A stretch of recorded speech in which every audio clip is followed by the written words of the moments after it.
Hi, welcome back to that Millwall podcast. This is a special episode to a degree. Obviously, the pre-season friendlies got announced this week, and we've obviously got the usual suspects or the semi-usual suspects of the local teams or teams where we have some form of history connected to them. But this year's slightly different, or this pre-season slightly different. We have a international visitor coming to the Den at the end of July, and it is Flemming's ex-club. I think it's Fortuna Sittard, who is obviously in the Dutch leagues, and someone who's obviously we know through Flemming. Anyway, we are lucky enough to be joined by a Flemming. No. Fortuna Sittard fan channel, a guy called, and I hopefully get this pronounced right. It's Yellow, and yeah, welcome to the show, fella. How you doing? You all right? Yeah, I'm doing all right, mate. I only want to say it's not yellow, the color, but yellow. Yellow. More Dutch. So, yeah. But I'm very happy to join your podcast. No, it's great. I mean, we've been obviously talking DMs and stuff, and it was just some of the conversations we met to some of our fans because, and we're going to the transfer of the players and whatnot a little bit on in the podcast because obviously there's been loads of conversations for us being related or being connected to quite a few Dutch players who we know nothing about. Topic what we were talking about, which obviously I didn't know, and probably a lot of Millwall fans didn't know, but a lot of Dutch fans seems to really resonate with Millwall. Seem to really like and sort of have a secret club love for Millwall. Yeah, I think I can confirm that. I went to Millwall when they played against Sunderland. It was a special match. I don't know, Memorial Day, is that possible? Yeah, Remembrance Day. Yeah, I went there and it was crazy. I just fell in love with English football. Kick and rush to the best. I always heard about it, but never saw it in real life. And I saw Zion again. It was perfect. The game ended in a draw. It was not quite the best performance. Jay Cooper scored, I remembered. But I was on a Docker stand. Above me is like the guys that make real noise, if you get me. Yeah, And the away stand was literally perfect. I don't know how many Sunderland fans there were, but they get a own stand. If I'm right. Yeah, they do at Millwall. They get what we class as the North Stand, which is basically opposite the home end, and yeah, they pretty much get the whole stand. So they'll either get the upper tier, or depending what team it is and the risk level and everything else, they could potentially get both tiers, which could be anything up to 3,000-4,000 fans there. But normally there's normally about 2,000 fans. So how does it work in Holland? Are you just all mixed into one, or is there segregation? It was quite relaxed. You get not stands, you get a small area in a stand. For example, with us, you have the south stand. It's and the other side is the Fernando Rix's side, the loud guys. But we have I don't know how to say it in English, but they get separated on the own stand. And left you have the away guys, and right is the home guys. And yeah, you I don't know how they get it in Millwall. Like maybe they go to train, but with us, sometimes you can get with your own car, but mostly you have to go with buses so they can identify you and make. Okay.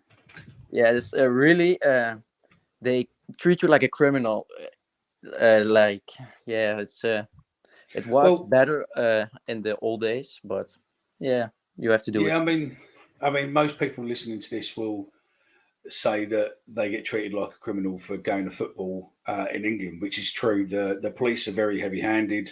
The authorities and everything else are very heavy-handed. They sort of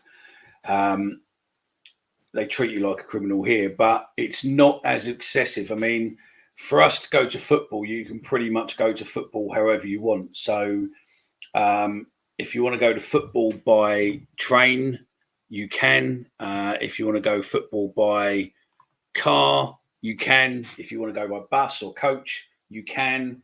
If you want to go by club coach, you can. So pretty much any way you want to go, you can go that way. But obviously, if you go by public transport, like trains and bits and pieces like that sort of way, then the police do round you up like cattle. So you will be put into escort, possibly to the ground, depending where you're going.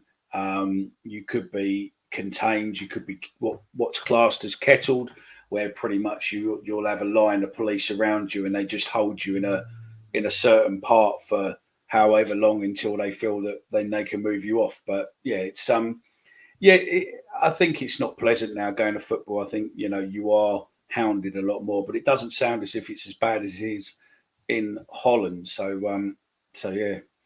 So you are is it a Fortuna? Fortunese, and the Okay. club is pronounced Fortuna Sittard. Yep. Yeah, and we really like to go to England in July. I don't think you guys understand how much we like Millwall at Fortuna. No, I don't think we do, but we're going to that in a second about that. So, tell us a bit about your team then. I mean, are they an old team, a new team? How are they doing in the league, and obviously, what style of play do they play? Well, Fortuna is the first paid football organization in the Netherlands. We are two teams combined. We started with Fortuna 54 in 1954, I believe. And in 1968, we combined with Sittardia. So Fortuna and Sittardia became Fortuna Sittard. And then, we are not. We almost went bankrupt like 2 or 3 times.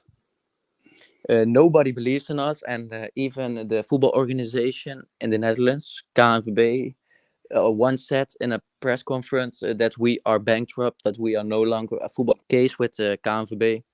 And now we are here. In 2016, we got a new owner, Isitan Gun, and from there, within 2 years we got promoted. 16 years we went in the first division, and Isitan came 2 years, and we got to the Eredivisie, and we didn't get relegated because of Flemming 1 year. I got to. That's why we love him, and now we are. I don't. The football association or the football authorities don't necessarily like you. They don't necessarily like us either. So it is what it is, and obviously our motto, "No one likes us, we don't care," is pretty strong with us because people don't necessarily like us, and but it sounds as if you're very similar on this. So appreciation come from the fact that Flemming has come to us, or was there a Millwall love before Flemming came? I think I got to be honest. The first time I heard about Mill was the time that they wanted to buy Zian, but it didn't work out. It was in the winter, I guess. And and then I get to know the club a little bit better because I want to write about that Fortuna rejects Millwall's bid. And then I came after the fact that no one likes us, we don't care. And me and my dad, we looked at each other. Yeah, that you created your own club because you did. I got to go to a game. I don't care how, but we got to go. And we went against Sunderland. It was amazing again. But yeah, the fact that Zian came to Millwall was amazing. So we really wanted to do him well. And then we saw Millwall. And I think to associate with that, those two things combined, I think that's the reason why people love Millwall. Now, really like Millwall at Sittard. Yeah, no, I get that. So I mean, obviously it was a shame that Zian Flemming left you, because obviously looking at different reports and stuff, he was one of your best players and really helped you um, stay up and stuff. But I take it that when he did come to us with obviously the money probably helped you out a lot as a club, um, considering where you are. Uh, mm, the money was never the problem with us because when after we sold Z and Fleming, we bought Burak Yilmaz. I don't know if you know him. No, He's the biggest footballer of Turkey, and he went from Lille, making champion in France, to Fortuna. Yeah, they call him the king in Turkey, and that's not for a bad reason. He's the top scorer there, and we have a yeah, new owner. He who has a lot of money now. He's under investigation now, so I don't want to talk too much about him. But the money is the money was never the problem with us. We just really wanted to do Zion Fleming well in the other country because yeah, he helped us so much, and it's a bit like yeah, you do well here, so go get your career from the ground to the top, you know. do you think one day, obviously, before we started recording, we were talking, you mentioned obviously that there is an offer allegedly from Burnley for Fleming. Do you think one day in the future Fleming will be destined for the Premier League? Oh, I think this is the right time for him. I don't want to uh, talk about him in the Premier League, so you can buy sell him, so we can get money once Yeah. because Fortuna has like 15% that sell on clause.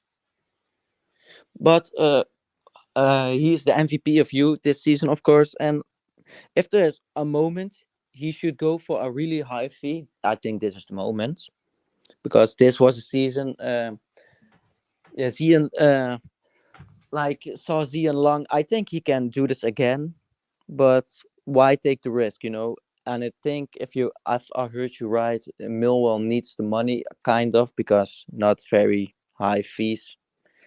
If you can get like 6 to 10 million, I think you should do it immediately. Yeah, I mean, I disagree to a level of what you're saying. I understand where you're coming from. I would like to see Zion do um, another year in the Championship, really cement himself, prove that he's not a one-trick pony, that he can do it 2 years on the trot, and then look to sell him. One, his value will go up a lot more. I wouldn't necessarily like to sell him for less than 10 million. And I think that if he performs as good as or better, ideally better than what he did this season, then I think potentially um, the transfer fee will be a lot higher, maybe 15, maybe 20, depending. If he comes out and scores 30 goals next season for us, then, realistically 15, 20 million. And then obviously, if what you say is correct, that there's a 15% sell on fee there, then it's more money for you as well.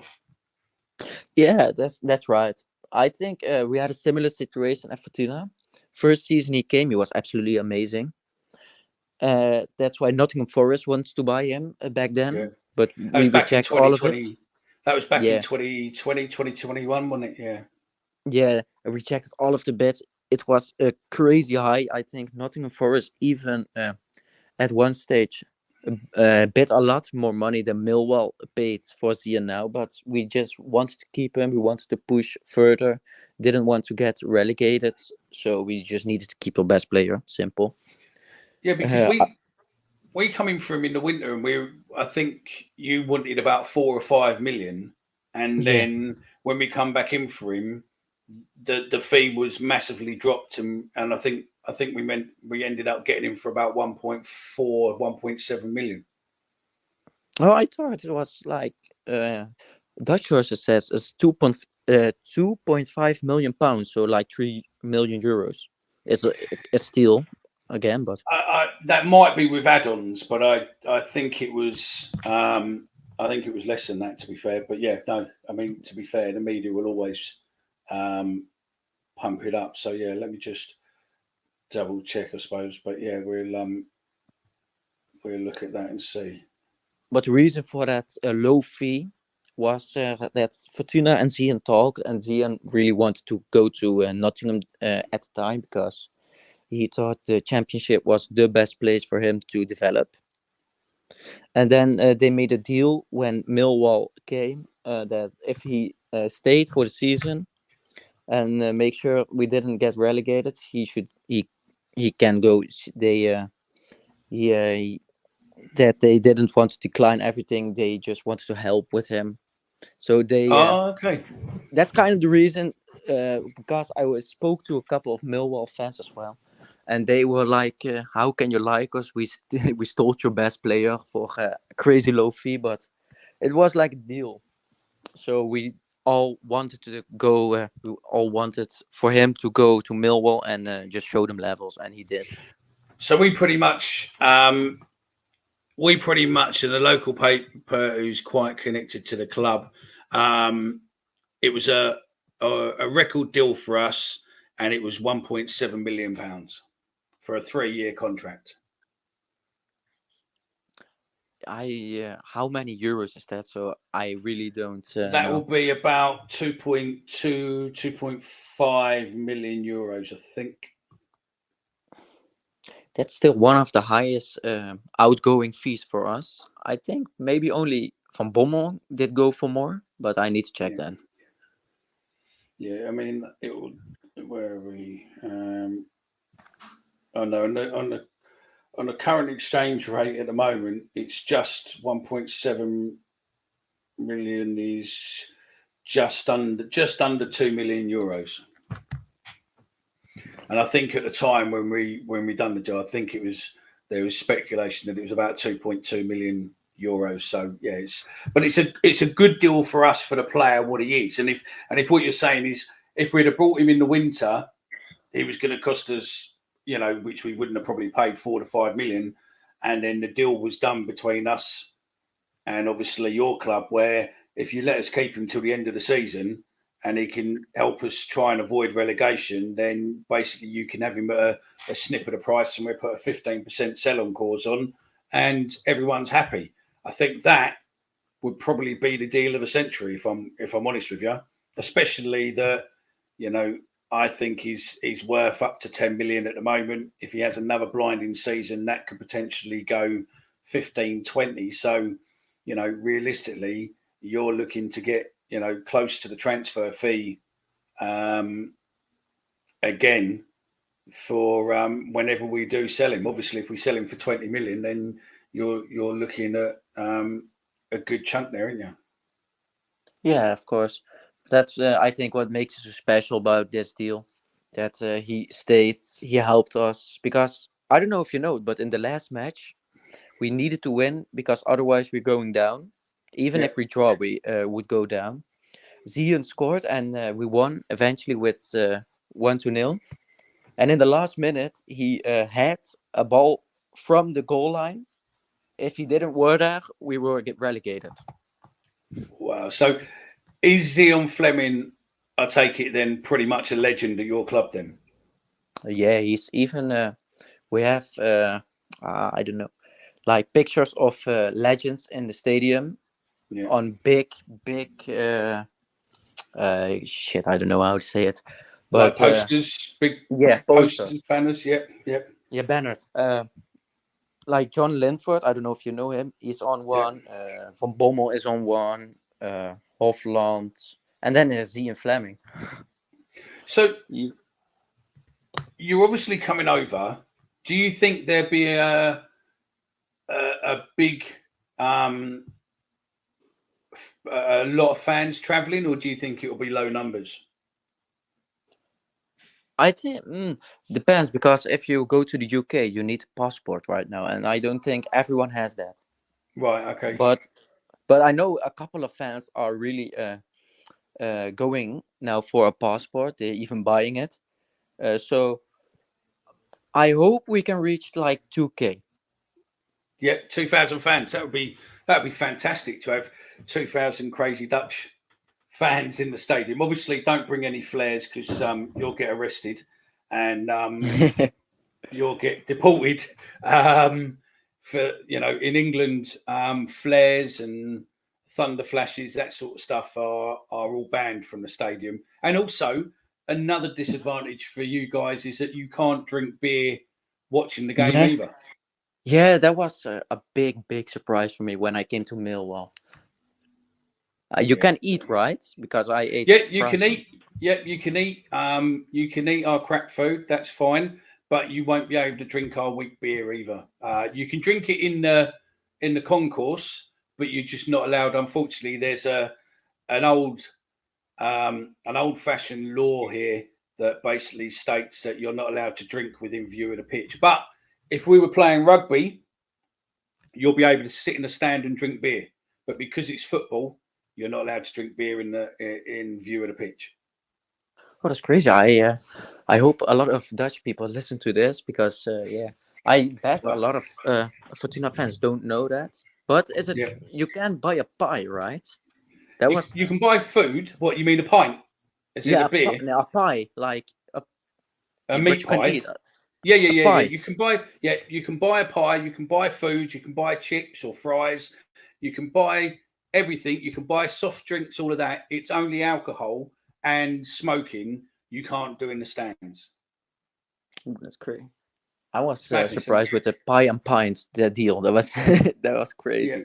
You can get a pie and a pint deal, but you just have to drink the beer before going back to your seat. Yeah, and how does the away fans get to the stadium? Your best bet is go to London Bridge and then go to South Bermondsey Station or go to Bermondsey Tube Station. And then literally, if you go to South Bermondsey Station, then there's a designated walkway what will take you right to the ground, or you can go to Bermondsey and just walk up and get to the ground that way. It's about a 10-minute, 15-minute walk from the tube station, or it's about a 5-minute walk from South Bermondsey Overground. So And it's do you? close. I will text. I can text you all the information you need anyway. I'll give you a link to it, so it's not a problem. Oh, perfect. And oh shit, hold on. Yes, the only thing now about your away fans, do you think Millwall will allow them? Because Fortuna obviously has given green light that they can go, but they need to wait for approval from Millwall. I can't see why they wouldn't. To be fair, I don't think there's any history between us. I think that because of Zian Flemming and that, I don't think there'd be a. I don't think there's a massive issue between the two clubs, and I can't see. I can't see them not. But again, it is Millwall, and we'll have to see. What they want to do. They are a law to themselves. I think it will be disappointing if they don't allow your fans to travel to come and say, come and see Zian, and also come and create an atmosphere. I don't think it'll be a massive sellout game for our fans. We might only have one side of the stadium open, possibly. We might have more, but it would be good to have. Especially if there's potential, for you lot to bring a good few fans, then I think it'll be great to have you in the stadium. So we'll have to wait on there. I mean, we can obviously maybe do some inquiries with the club to see if they're going to allow you, and then let you know a bit earlier. But yeah, we can make some inquiries into that for you. So yeah, that's not a problem. But listen, while you're on, I'm going to use your knowledge now on Dutch players, because we seem to, at the moment, keep being linked since Zian Flemming. Obviously, it looks as if we brought Zian Flemming in. He's made a massive impact across the football world last season. A lot of people come to watch him. A lot of people noticed him. His obviously his style, his play, and everything else has intrigued a lot of people. There now seems to be a lot more activity within our media talking about Dutch players now. You've got Arsenal looking at Dutch players. You've got other Premier League teams looking at Dutch players. We've been linked with a couple. So, what's your views on potentially George Cox joining Millwall? George Cox is an interesting one. He played for 4 years at Fortuna, and when he came like a substitute. The number 12, we needed a extra left back because at the time Mika Pinto played there. But when he got a chance, he immediately grabs it, and then after that, I don't think he went out of the starting 11 again. But seeing the play of Millwall, like long ball, they need strong guys. If you're looking for a strong left back, he's not the one for you. But like technically on the ball, he's very good. He even scored in the season when season Flemming really played good for us. He scored against Ajax 2 times, PSV. He was I think on the top 5 top scorers in our team, and that was like the best year we got when we came in the Eredivisie. Is So he is he fast? Is he, is it, what sort of style of play would you say he is? he's not a left back. I think he's more of a left wing back.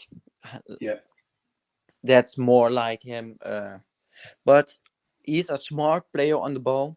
He can really he has good vision, but not like defending. I don't think that's his strong point because So yeah, so he's stronger going forward than possibly tracking back. yeah, that's definitely you can say that. I mean, if he can take the ball forward, then he's definitely a player would be of interest, because I think this season we're potentially going to be looking at playing wing backs and wingers more. So he could fit into that criteria, and the fact that he's available for free could be a big point really for us. It could be a good turning point for us if we could get him for nothing. And again, he makes an impact, and then obviously again there's potential for us to sell him on and make money. Another Dutch player what's been linked towards Millwall is Brian Platt. Yeah, the guy from Volendam. Yeah, Yeah, what's he like? I think he's a mix of a centre back and a right back. He is 1 meter and 29 centimeters. I don't know how many feet that is or something, but a really long guy. When you play at Volendam, you need to yeah, it's sort of like a mini Ajax. The first half of the season, they only want to go out from their own strength, so pass, move. But the second half of the season, they went with 5 at the back, and then you saw he really had huge potential, in my opinion. For Millwall, I think it can be a great signing, but then again, I don't know how reliable the source is or something. But if you manage to get him, I think it can be a really good fit for you. Yeah, I mean, the reason I think we're looking at wings is at the start of the season, last season, we were playing 5 at the back, and we didn't necessarily have the wingers or the wing backs what were fast enough or good enough with the ball to be able to get the ball forward. So it wasn't necessarily exciting football. So halfway through, or a few games in, probably about 10 games in or so, maybe just over, we then ended up changing to 4 at the back, and we become playing a lot better football. So most fans have got a feeling that Gary Rowett's probably going to look at potentially going to 5 at the back again, because that's his style of play. And obviously, some of these players, like you're saying, seem to fit in to that positioning, that formation. Another one what's mentioned is it Derry Milking? Derry John Merkin. Yeah. Yeah, it's What's he like, and what's his style of play? if you look at him, you think it's a typical championship player. He's fast, he's strong. On the ball, he's not. It's kind of the opposite of George Cox. He's on the Yeah. ball, is he not very good, but he has strength, power. And I think it's better if you play him at left wing back with 5 at the back again. I think if you look at 5 at the back defenders, all 3 are better there. I've got you. There's another player, and I'm going to pronounce this name because it is proper Dutch, but it is, to me, I would probably pronounce it Van der Hoek, where it's, I think it's either N-O-N-O-O-K at the end, but you're probably going to pronounce it completely different to me. I don't know. I don't know who you're talking about right now. Van der Hang on. Hoek? Yeah, I'll tell you who it is exactly in 2 seconds, or how it's spelt. Where are we? It's one that's been around. I can't think of who he plays for now either. It's been around for. It's been mentioned for a while. Where are we? It's only the rumours, not the. There we go. No. Football transfers rumours. It is right. It's Sydney. Yeah, Van Hooijdonk. That's it. I don't know where I've got. Yeah. There we go, Van Hooijdonk. Yep. Son of legend Pierre Van Hooijdonk. Yep. Realistically, I think it is impossible for you. Too much money, or because he's rumoured, because his dad used to play for Forest, didn't he? And, Pierre Van Hooijdonk. And I think he's probably going to be Forest bound, but it is a player where what we've been mentioned quite a bit on. No, I think it's impossible. He was the top scorer of Heerenveen last season. There were rumors he was going to PSV, and then fees for 6 million, 7 million. So if you look at him, I think the price tag is way too high. No, I totally agree with you there, possibly. So that's probably ruled that out and probably upset half our listeners, but also half our listeners know that I'm really crap at pronouncing stuff. So they're probably all chuckling to themselves now with my pronunciation of that fella. But is there any other Dutch players who maybe we should be looking at, or fans should be looking at, to say, this player would probably suit Millwall really well? Because obviously there are probably a handful of fans, a good few fans will probably look at European football to a degree, but there's probably a lot what only really look around England. But what Dutch players do you think? Yeah, that would be that player would be fairly cheap, and that would be a good addition to Millwall. He would play that way. Any players you can think of for that? No, the first, it's not a Dutch player, but he plays in the Dutch league. Not the first player that came in mind was Willem Willemsson from Go Ahead Eagles. Yeah, he's a very strong midfielder from Iceland who also plays in attack. And the reason why we played 2 times against Go Ahead Eagles, and normally they are team 50-50 if we beat them, because they also went up a year after we went up. And he's played so well. He was so smart, but yet so strong. And headers, he wins it all the time. If you play a kick and rush, I prefer him on the team than George Cox, for example. I think the price tag ain't that high. So if you can manage to get him, I think it was the best fit you can get. Okay. When you keep using the word kick and rush, is that basically you're talking about playing it on the ground, or you're talking about kick it upfield and then run to get the ball? Is what do you mean by kick and rush? It's like there's a stereotype in the Dutch. So like long ball, long striker, and then win the second ball and play from there. I've got you. So basically, what we in England we call that hoofball.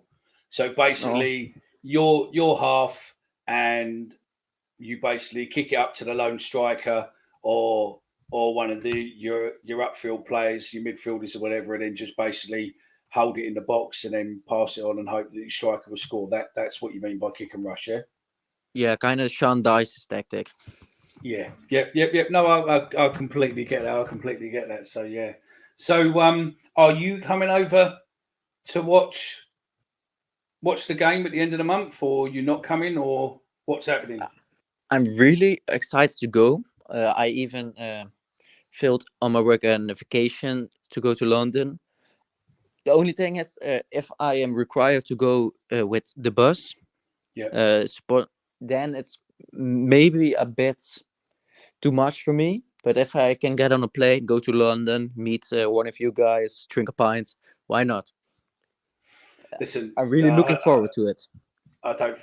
I honestly don't see that being a problem. To be fair, mate. I think it's that side's possible. But yeah, we can keep in touch with that and see what's what.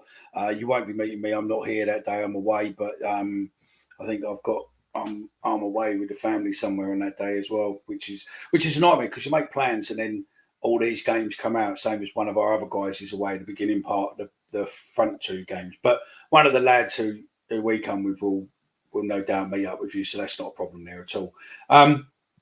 Before we end, is there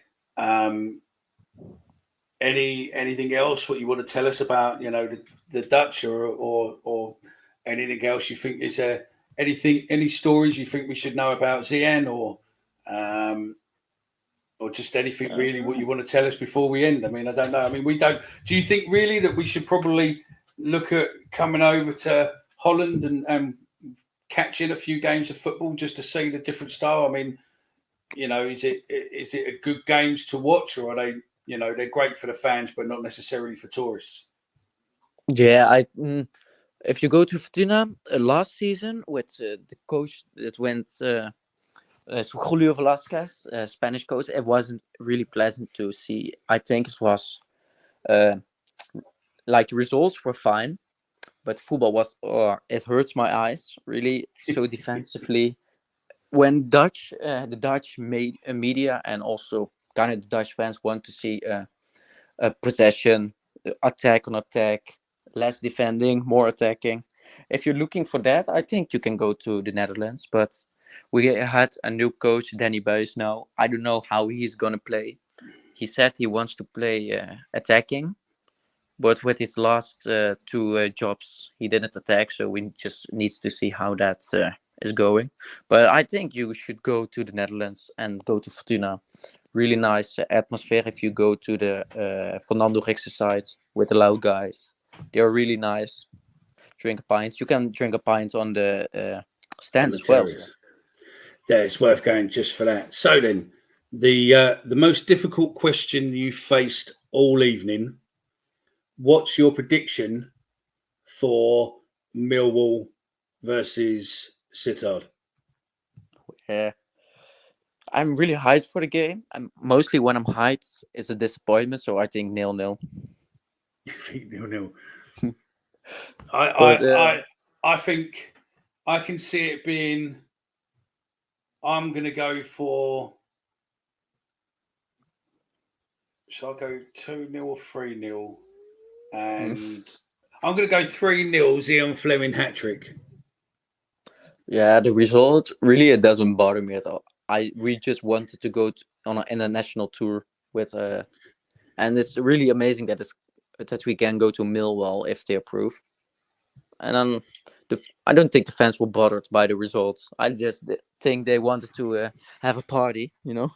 Yeah, no, look, I get that, and I think it was a really strange when we were having a conversation on messaging and that where we didn't realise that there's a lot of Dutch fans. We put a couple of videos. We talked on this on the podcast this week, and there was a guy on YouTube who come on and said, "Yeah, no, I live in Holland, and yeah, the Dutch love Millwall.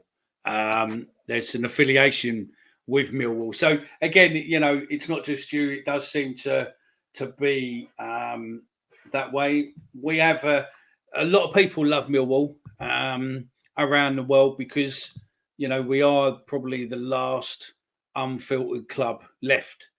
We are what we are. Love us or hate us. Everybody secretly loves Millwall or wants Millwall to do well, but most people won't ever admit it. So, yeah, but it's our club. We love them. And yeah, it is what it is. So look, thank you very much for joining us tonight. I do understand it is very late your end